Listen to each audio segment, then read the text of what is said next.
Hola a todos.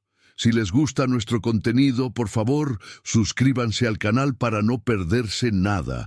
El sol comenzaba a ponerse sobre la cordillera de los Andes, tiñendo el cielo de Santiago de tonos anaranjados y morados, mientras Javier, de 42 años, se ajustaba las gafas en la punta de la nariz, absorto en las columnas y filas de su hoja de cálculo.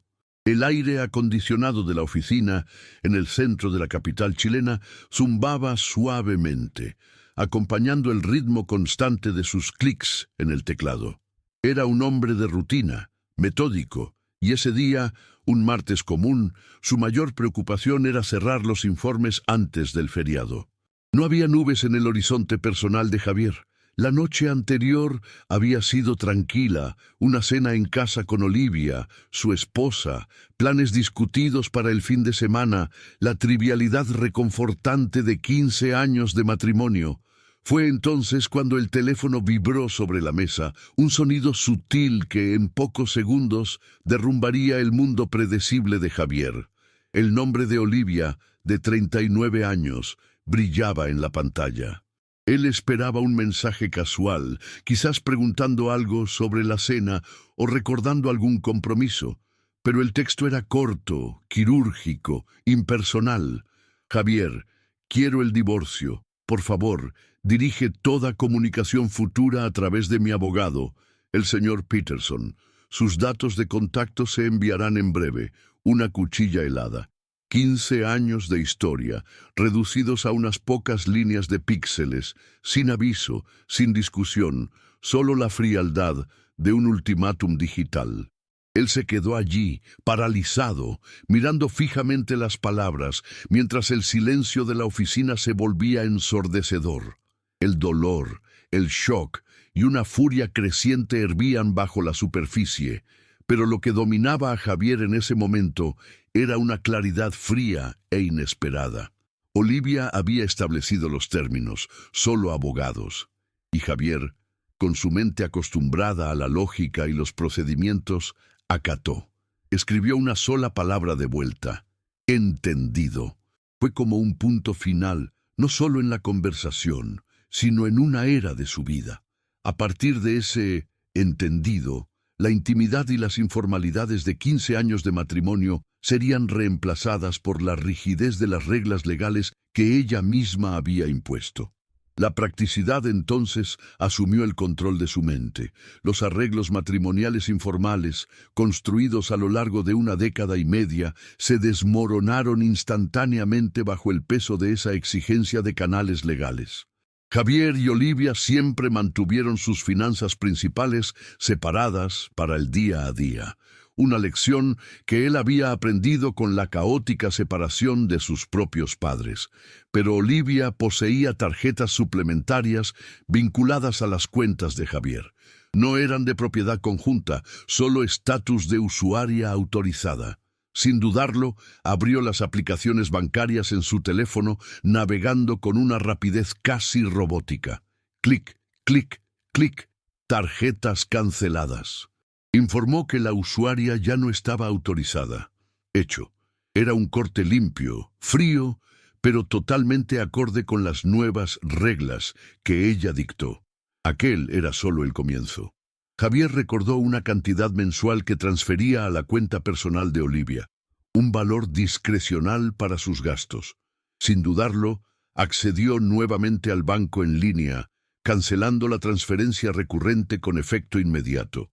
No era venganza, era solo la aceptación de una nueva realidad impuesta por ella. Las suscripciones compartidas, Netflix, Prime y tantas otras a su nombre, fueron las siguientes. Cerró las sesiones en todos los demás dispositivos y luego cambió las contraseñas. Si ella quería streaming, que pagara por ello. La racionalidad dominaba la rabia que comenzaba a burbujear en su interior. El coche que Olivia conducía, un alquiler a nombre de Javier y con su seguro, también entró en la lista. No canceló el seguro inmediatamente, sería demasiado arriesgado para todos en la carretera, pero hizo una anotación mental para discutir la transferencia del arrendamiento con su abogado tan pronto como fuera posible. La vieja y olvidada cuenta conjunta, donde solo quedaban unos 500 pesos, también fue recordada. Horas después, cuando los datos del abogado de Olivia llegaron por correo electrónico, Javier los reenvió directamente a la señora Cole, una renombrada abogada de divorcios que un colega le había recomendado. Necesitaba asesoramiento inmediato sobre los próximos pasos y protección de activos. Terminado el día de trabajo, Javier fue a casa. La casa estaba extrañamente vacía. Ella debe haber empacado mientras él estaba fuera. Y sorprendentemente, durmió bien. 72 horas después, un viernes por la tarde, el teléfono de Javier vibró nuevamente. Un número desconocido. Sintió un presentimiento, una punzada de reconocimiento de que aquello era el inicio de la guerra formal. Atendió, su voz calmada, casi distante. Del otro lado de la línea una voz impaciente y aguda. ¿Es el señor apellido de Javier? Sí, era él.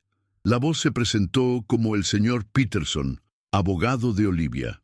Mi cliente está enfrentando algunas dificultades, dijo Peterson, la frase casi un lamento disfrazado de denuncia. Javier solo respondió con un monosílabo. De acuerdo, señor Peterson. La frialdad en su voz enmascarando la adrenalina que comenzaba a bombear en sus venas. Peterson, sin rodeos, disparó. Sus tarjetas han sido rechazadas. Los fondos fueron cortados abruptamente. Es altamente irregular, señor, apellido de Javier. El estatus financiero generalmente se mantiene durante la separación. Javier, sin embargo, no demostró sorpresa ni culpa. Con una calma calculada, le recordó a Peterson el mensaje de Olivia del martes, el ultimátum del divorcio y la exigencia de que toda la comunicación pasara por él. Yo reconocí y cumplí, dijo Javier. El arreglo financiero informal cesó. El apoyo futuro requiere una discusión legal formal a través de usted y de mi abogada, la señorita Cole, a quien estoy contratando. El silencio del otro lado de la línea era la prueba de que su lógica, por dura que fuera, era irrefutable. La voz del señor Peterson, antes afilada, ahora sonaba algo ahogada, casi suplicante. Señor, apellido de Javier, mi cliente busca alivio financiero de emergencia. ¿Dónde está ella? No es pertinente. Usted actuó de mala fe, cortándola sin previo aviso. La acusación de mala fe golpeó a Javier como un shock, pero se negó a ceder. Señor Peterson, respondió con la voz aún más firme, mi esposa unilateralmente terminó nuestro matrimonio vía mensaje de texto y estableció la regla de solo abogados. Ella terminó el estatus de confianza y comunicación. El apoyo financiero se determinará legalmente, no por llamadas frenéticas sobre tarjetas rechazadas, de las que ella ya no era la titular principal. Era la lógica nuda y cruda, la consecuencia directa de las acciones de ella. El abogado, visiblemente sin argumentos convincentes, solo logró balbucear sobre la prerrogativa de su cliente y la necesidad de ayuda financiera de emergencia. Javier lo interrumpió, casi con un aire de finalidad. Es prerrogativa de ella, sí. Dirija las solicitudes a mi abogada, la señorita Cole. ¿Tiene usted los datos de ella? Peterson confirmó. Excelente, dijo Javier, con un tono de quien cierra un asunto sin margen para discusión.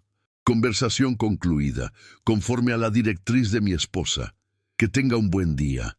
Y colgó. El corazón de Javier latía fuerte en su pecho, una mezcla de rabia contenida y una abrumadora sensación de validación. ¿Ella quería frialdad y legalidad? Era exactamente lo que estaba recibiendo. Aquel era solo el comienzo, y él estaba listo para la batalla. La semana que siguió a la llamada del señor Peterson transformó la vida de Javier en una trinchera legal. La señorita Cole, su abogada, había confirmado que sus acciones fueron lógicas y prudentes, dadas las instrucciones de Olivia.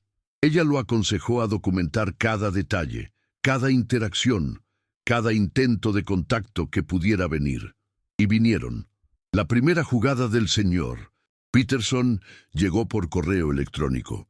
Una solicitud formal de pensión alimenticia temporal de emergencia para Olivia, además del uso exclusivo de la casa conyugal, la misma casa que ella ya había abandonado por cuenta propia.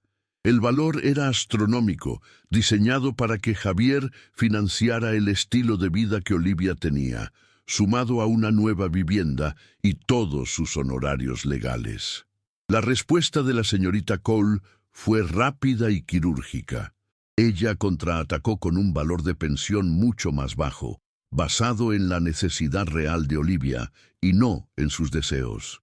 Hizo hincapié al juez en que Olivia había dejado la casa, que ahora Javier ocupaba, y destacó que la regla de solo abogados partió de ella, lo que justificaba las acciones de Javier como una consecuencia directa. Pero las tácticas no se limitaron al campo legal. La mejor amiga de Olivia, una mujer llamada Hallie, llamó a Javier, derramando acusaciones y lamentaciones. «Javier, ¿qué diablos es esto? Cortaste a Olivia, no puede comprar comida, la dejaste sin hogar». La voz de Hallie era una mezcla de furia y manipulación, pero Javier mantuvo la calma, repitiendo las reglas que Olivia había establecido. «¿Sabes? Apenas trabaja. ¿Cómo va a vivir? Está aterrorizada», continuó Hallie, la voz desbordando victimismo. Javier, sin embargo, sabía que el trabajo de diseñadora gráfica de Olivia, a tiempo parcial, apenas cubría sus gastos mínimos. Era principalmente dinero para caprichos antes de que ella contratara un abogado, antes de hablar conmigo. Dije que las finanzas pasarían por él y por mi abogada. El proceso que ella eligió, respondió Javier, con una paciencia casi exhaustiva. Hallie lo llamó cruel y vengativo, alegando que Olivia estaba emocional, que cometió un error. Dar instrucciones de solo abogados es un error muy específico, Hallie, replicó Javier, la punzada de sarcasmo casi imperceptible en su voz controlada. Las tácticas de manipulación emocional eran implacables, pero él se mantenía inquebrantable, aferrado a la lógica y la frialdad que ella misma había instaurado. El divorcio fue finalizado 7 meses después. La casa fue vendida, los bienes divididos y la pensión alimenticia temporal, mucho menor de lo que Olivia exigía, fue determinada por solo 2 años, condicionada a los esfuerzos de ella para volverse autosuficiente. No hubo grandes escenas de Hollywood o actos de venganza dramáticos por parte de Javier, solo las consecuencias frías e innegables de las elecciones de Olivia. Él mantuvo su empleo, su integridad y una parte justa de sus bienes. Olivia, por otro lado, ahora vivía en un apartamento más pequeño, trabajando más y quejándose de la falta de dinero. Todo esto llegó a oídos de Javier de forma indirecta. Pero para él, la mayor satisfacción era la paz de haber cerrado ese capítulo. Aprendió a manejar crisis de forma estratégica, redescubrió amigos que Olivia no aprobaba y encontró tranquilidad en su casa. No era venganza, era solo la vida real, mostrando el poder de la resistencia silenciosa y las duras consecuencias de decisiones tomadas con frialdad, sin el menor diálogo. Y así concluye la historia de Javier, un relato que nos muestra cómo la vida puede cambiar drásticamente en un instante y cómo la lógica y la resistencia silenciosa pueden ser herramientas poderosas ante la adversidad. ¿Qué les pareció esta historia? Si disfrutaron de este relato y quieren escuchar más historias fascinantes, no olviden suscribirse a nuestro canal para no perderse ninguna de nuestras próximas entregas. Hasta la próxima.